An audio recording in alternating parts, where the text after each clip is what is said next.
are going to go over explanation of benefits. I did a video on this before, however, we had some audio issues, and this one is going to dive even deeper and hopefully give you not just a high-level overview, but some more comprehensive understandings of what an EOB is and how it's going to affect how you use your coverage.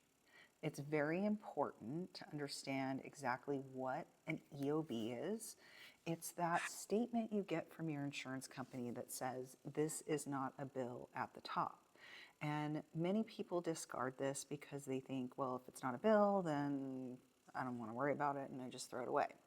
But it's very important, and I'm going to get into why it's important in this video. So an EOB is a health statement provided by your insurance company that details exactly what is covered on your plan.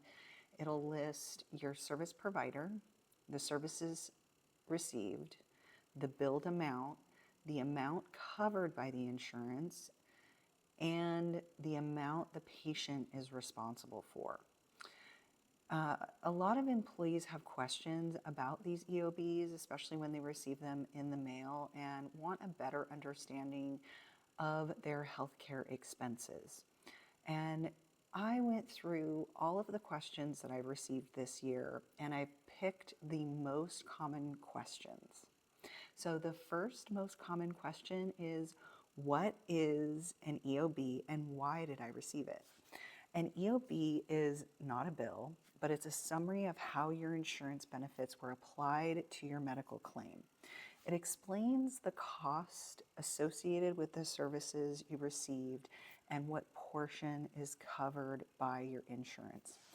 And why this is so important is because when you do get a bill from your provider, from your healthcare provider, like your hospital, doctor's office, lab, x-ray, and so on, you want to match them up. So the amount that your EOB says that you need to pay, your responsibility is usually what it says right on the bottom, or it's usually in bold letters. It says your responsibility to pay. You want to make sure that that amount, your responsibility to pay, matches the bill you receive from your doctor. If it doesn't match, you should probably reach out to your doctor, and I'm going to get more into that later on in this video. Okay, so I am going to launch in here, and we are going to look at 3 different EOBs. This first one is Primera. At the top it says explanation of benefits. Most say this is not a bill in big bold letters. It's listing the member's name, the claim number, and the dates of service. Down below it lists the service performed. It'll say office visit, or in this case, immunization. Dates of service, sometimes referred to DOS. Amount billed, so this is the amount that your doctor or provider, your healthcare provider, billed the insurance company. Then there's this discount section. This is the amount that, according to the contract between your doctor or healthcare provider and the insurance company, they agreed ahead of time to offer a discount to any members of that insurance company. That is illustrated here. Amount paid by your health plan according to your benefit summary will be listed here in this column. Amount paid by other sources, so if you have a secondary insurance or Medicare, that would be listed here. Total plan discounts and payments, so it adds those columns all together. Your copay would be listed here, the deductible if you haven't met a portion of your deductible, or if the type of service you received requires you to meet a deductible first, that would be listed here. Coinsurance, very similar to copay. Copay is the amount that you pay in dollar amounts. Coinsurance is the amount you pay in percentage, in short, in layman's terms. Amount not covered, 0. Your total responsibility listed there. So that's the amount the member has to pay. This is for immunizations. Most immunizations are covered at 100% by insurance companies, so that's why this is listed at 0. And there's some other information here about the individual's deductible and so on. Then we go to this other EOB. This is just a snippet of an EOB. It looks like it's from one of the Blues, Blue Cross or Blue Shield. It lists patient's name, claim number, when the claim was processed, the provider of service, what type of service was it? It was an outpatient service. So here on the left, again, dates of service, sometimes referred to as DOS for short, listed there. Type of service, mammogram and screening of mammogram. Total billed, listed there, $416.62. Other amount, zero. Patient savings, that's the discount. That's the amount, because this person is going to an in-network doctor. In-network just means that your doctor or healthcare provider has a contract with the insurance company, if they have signed a contract ahead of time saying that, yes, we will give these discounts for this specific amount for these specific procedure codes, and those are listed here. So patient savings, your deductible, if there was any deductible amount applied, coinsurance and copayment, zero, claims payment, the insurance company paid out is listed there. Now, again, this is for a mammogram, so it's likely considered preventive, so this person paid zero. Preventive services for most plans for small business and individual are ACA compliant plans, and those plans will cover preventive services at 100%. I go over some preventive service information in other videos. I can do a separate video on that. If you would find that useful, just let me know. This is Pacific Source Health Plans out of Oregon. This is Joe Samples, EOB. Again, it says this is not a bill at the top. Explanation of benefits. It lists the date, the total amount. I assume that's not the date of service. Oh, it is the date of service because it matches here, date of service. It just says date. My question, would be sometimes the date on there is the date the claim was processed or the date the EOB was issued. Total amount billed, total amount paid by provider, paid to provider, so paid to your doctor. Total amount paid to you, zero. Some plans reimburse the member directly, not common. Total coinsurance. Again, the coinsurance is similar to a copay. It's just usually calculated off of a percentage rather than a dollar amount. Total deductible, zero. Total copay, $250. Total auto recovered, zero. You owe $600 or $360.91. So they're just adding the copay of $250 and the coinsurance of $110.91. So down here at the bottom, it lays it out. Date of service, again, DOS. Services provided, this was preventive. Total amount billed, $300. The discount was $110.25. The amount paid to the provider was $189.75. Amount paid to you, zero. Deductible amount, copay amount, zero. Coinsurance, again, this portion was a preventive service, so it looks like the total out-of-pocket was zero. And then down here below, so sometimes, I wanted to show this one because sometimes EOBs put multiple dates of service on, or multiple providers or multiple dates of service on one EOB, and it can make your eyes cross. So this is a sample of that. Here, this is interesting. They went to a preventive service and do an ER or outpatient hospital on the same day, which I would find to be very unlikely, but hey, this is just a sample. So it's same date of service, 6/18/20. It's an ER or outpatient hospital, $308 and $581 for a total of $889 was billed to the insurance company. The total discount was $84.45. The amount paid by the insurance company was $443.64. Amount paid to you, zero. Deductible amount, zero. Copay amount, $250.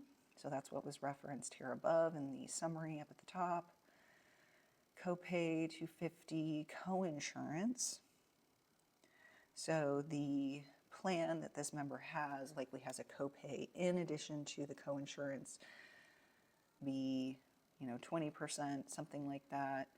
That is the coinsurance. It's likely a percentage above and beyond that $250 copay. Obviously not including the $250 usually.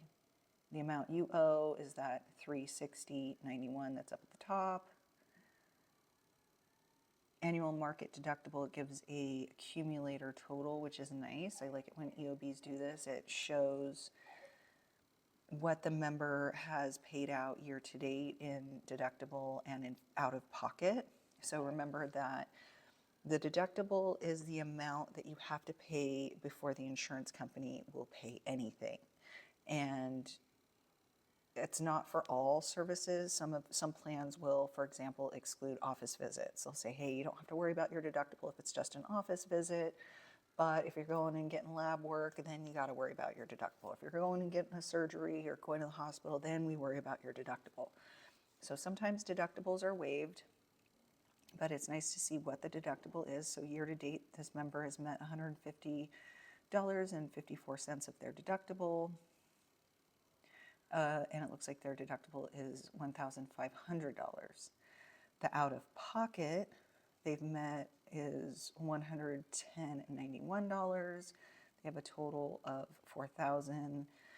So many people get confused between the deductible and the max out-of-pocket. So in this example, if this person goes into the hospital, God forbid, they have a $100,000 claim, they would have to pay the first $1,500. They would have to meet that deductible. And let's say their plan does cover them at 80%, like we speculated prior. Some people say, oh my gosh, I have to pay 20% of a $100,000 claim. No, you don't. It caps out at your max out of pocket. So once the member pays 20% up to their max, which usually does include the deductible, so they've already paid the $1,500, so the remainder is $2,500 in that 20%. So once they've paid out the total $4,000, they are covered at 100% for the rest of that claim. And most plans have a calendar year deductible and calendar year max out of pocket. And so that would be met for the rest of the year. So if they met it in December, they wouldn't have too much left of that 100% coverage. But if they met it in March or January, they'd have the entire year of services, in-network services, paid for at 100% by their insurance company if they meet that max. So that's what the max is there for. It's there to make sure that there's a max risk for the individual or the member that's purchased the plan. All right, so now that we went over how to read an EOB and some EOB basics, let's get into some more questions. So the next question is, why does my EOB show a different amount than my medical bill? Well, there are many reasons why this could be. Discrepancies can occur due to processing time. So if you receive an EOB after an invoice has already been sent out, then they may not match. For example, many people, when they go into the hospital bills out right away. They send you a bill for the entire amount, and at the same time, they bill the insurance company. So you may get a big fat bill of $10,000, $20,000, $50,000 and have a heart attack. Meanwhile, the hospital has also billed your insurance company and has not received a payment or a denial or a response at all. And they will issue another invoice once that claim is processed through your insurance company. It could also be an adjustment or an error. So if the hospital or the doctor's office sends out a claim to your insurance company and they put an error on there, or they didn't include the pre-authorization that was required, or they put the wrong diagnosis code, or they didn't include notes. There's all sorts of things they have to include in some of these claims. If they missed a piece, it may be denied at first and then quickly reprocessed. They may submit it several times, even within the same day. And you might get, every time that the doctor's office or your healthcare provider submits claims information to your insurance company, that will automatically generate an EOB. So you might get several in a row, all with the same date of service. Or you might get duplicates. It's important to compare your EOBs with the bill from your healthcare provider to ensure consistency. So again, you want to make sure that they match. So your EOB that you get from your insurance company should match the invoice that you get from your healthcare provider. If they do not match, and let's say the invoice you're getting from your healthcare provider is higher than what it says your responsibility is on your EOB, the next step would be to call that healthcare provider's billing office and tell them, hey, I got an EOB, it says I owe this, do you want a copy? And sometimes they will want a copy of that. You can certainly give that to them. If there's a difference, contact your provider or health or insurance company for clarification. I would talk to the billing office. Let's see, what's the next one? What should you do if you find an error? What should I do if I find an error on my EOB? So try to identify the mistake, and such as being charged for a service that you didn't receive. So this does happen. Probably the most common one is people being billed for physical exams. And sometimes this error occurs even in the scheduling. So when you call to get a physical exam, say, I'm calling to schedule my physical exam. Period. End of story. Don't get into, oh, and by the way, I want the doctor to look at this mole on my back, and I want the doctor, I've been having this symptom, that you start naming symptoms. All of a sudden that turns into a diagnostic visit, and they will bill you a copay. If it's just a straight physical exam, then it will be preventive. And sometimes I've had patients or people that I work with and clients I serve come to me and say, every time I go, they charge me a copay. It doesn't matter if it's a physical exam or diagnosis, they just charge me, my $20 every time. That is quite common. Also, what is common is paying there at the desk when you receive services, and then also getting a bill later. So just be sure to keep track of all your receipts, and if you are getting double billed, call your provider's office directly, talk to their billing team, show them that you already paid, and you do have to call and contest it yourself. Also, people being billed for services they didn't get. So there may be a time where you go in for a service and the doctor's not available, and you get rescheduled and they bill you anyway. Those things do happen. Again, you have to call your billing office, ask them to correct it. The insurance company will say, I don't know, I wasn't there. They weren't there. They're just getting paperwork from your doctor. And in those situations, there's not a lot our office can even do, because again, we weren't there. We can't say whether or not you win or what services were done. So it's really something that's between the two parties that were there that can confirm that the services were done or were not done. And so it's really between the patient and the doctor's office at that point. There are times where we can reach out to the health insurance company and file a grievance. If you have reached out to the provider's office and it's an egregious amount, maybe you're seeing fraud, they're billing thousands of dollars for things you didn't want done and things like that, we can get the insurance company involved in certain special cases. There have been cases where I've helped people where they got billed for prescriptions that they weren't getting. And all of a sudden they get notified that there's all these prescriptions that were filed under their name at a compound pharmacy, and they were thousands of dollars, and their insurance company has been paying all this money, and they don't go to a compound pharmacy. They didn't get these specialty medications. So there is insurance fraud. It's not super common, but it does come up, and if something like that happens, certainly reach out to your broker or your health insurance provider, and they will be happy to step in those cases. How long should I keep my EOBs? It's advised that you retain your EOBs for 2 years.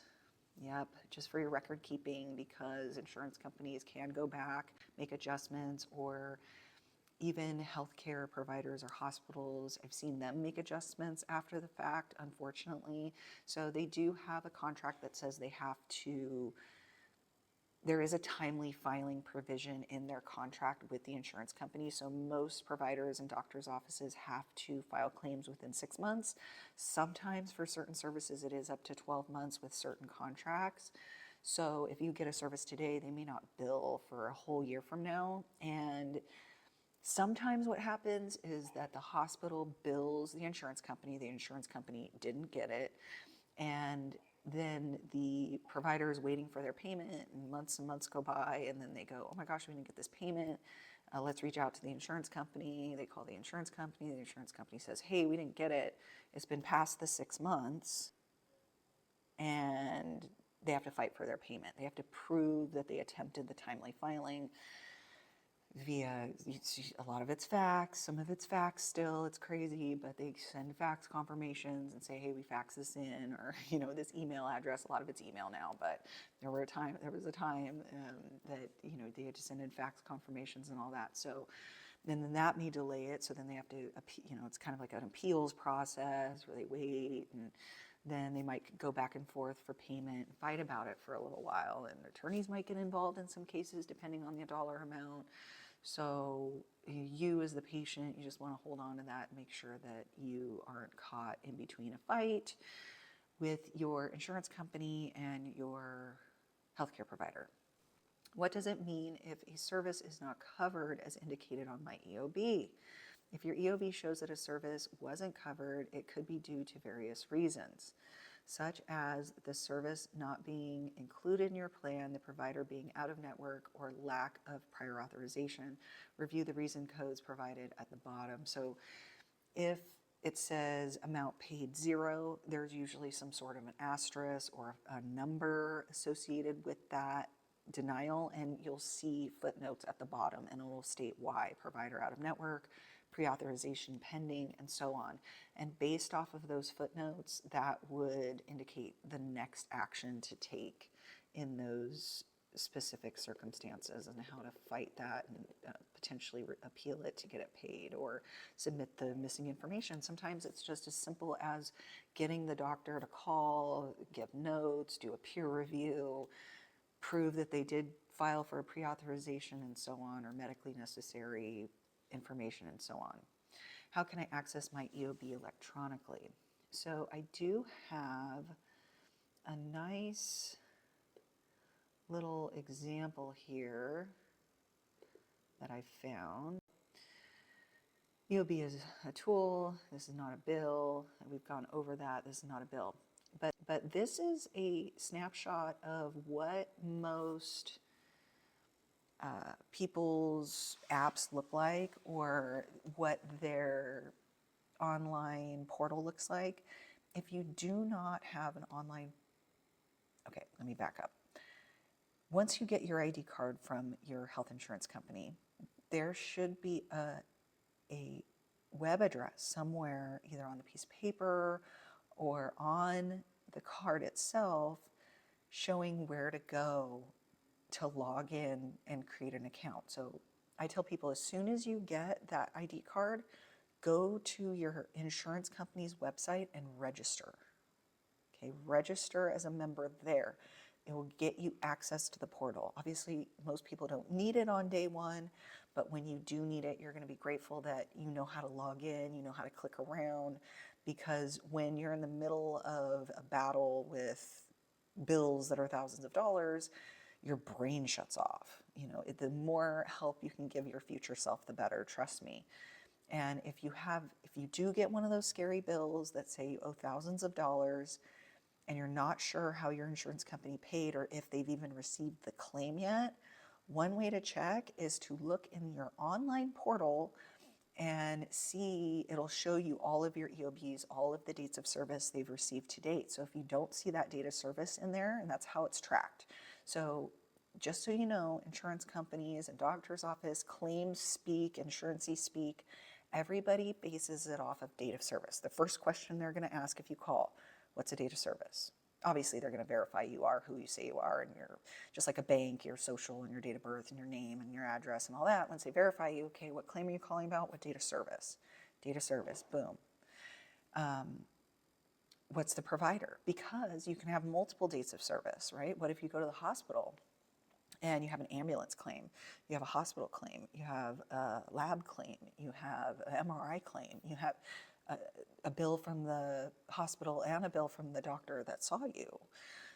So you might have 4 or 5 different claims. Like to you as the member, how I used to think about it is that's one claim.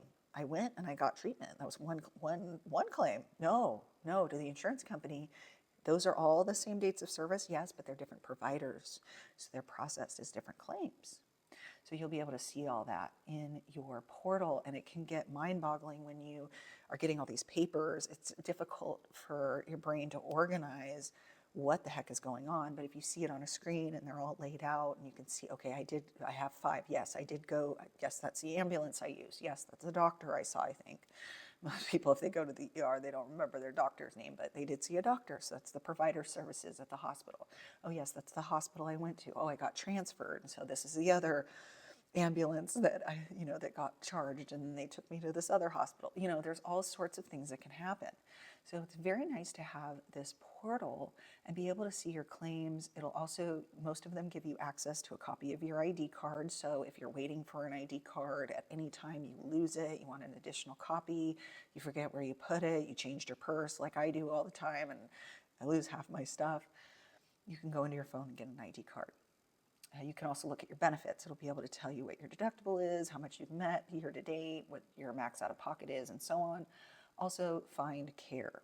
So the nice thing about finding care through your portal is the portal knows exactly what plan you're on, and they know exactly what network you're on. If you go as a guest on one of these insurance companies' websites and you try to find a provider, you are going to get so confused, I promise you, because there is a drop down with 20 million plans, and they all have different networks. There's different networks for individual, there's different networks for Medicare, there's different networks for large group, small group, in-state, out-of-state, even different zip codes sometimes have different networks. There can be several different networks. Even if you're like, I have the HMO, there is no the HMO, okay? I see that's how it used to be. But every year they've been adding all these networks. It is just crazy. So don't get confused. Register with your member number from your ID card, and when you do a search, you will be shown in-network doctors and the zip code that you enter into the search engine. Okay, so those are all the questions that I had as my top questions for EOBs for 2024. And I think it was a pretty thorough video. I tried to really get in the weeds, help those of you that are lost, don't know how to read those, make sure you really understand those. And if you think I missed anything, please let me know in the comments below, and I will try to address that. I also have lots of other video ideas. I even mentioned some in this video, and that I will be following up on, like, what is preventive care? What does that even mean? What is an HMO? What is a PPO? What are the differences? How does this really happen? How do the claims breakdowns? All that stuff. How is it different? What's better? What's worse? And I will get into all of that. I'm also looking at ACA, healthcare reform. What is Trump doing with this new administration for healthcare and insurance, and how is it going to impact you? How is it going to impact my clients? I am on top of that. I am watching the news like a hawk. So if you want any of those updates, please subscribe to the channel. Make sure you get notifications so you stay up to date as well. If you are a business owner, CEO, CFO, large group, small group, new, been around for a while, not sure about employee benefits, have had employee benefits for a long time, but just aren't sure about how competitive your employee benefits are today in today's environment, and you want a second look, I do have a link down below where you can schedule a free meeting with me, free assessment, 100% free of charge, and it's really easy. It's just a quick link, fill out a couple of questions, let me know how to contact you, and we'll set that up. Again, thank you for hanging out until the end, and we will see you next time.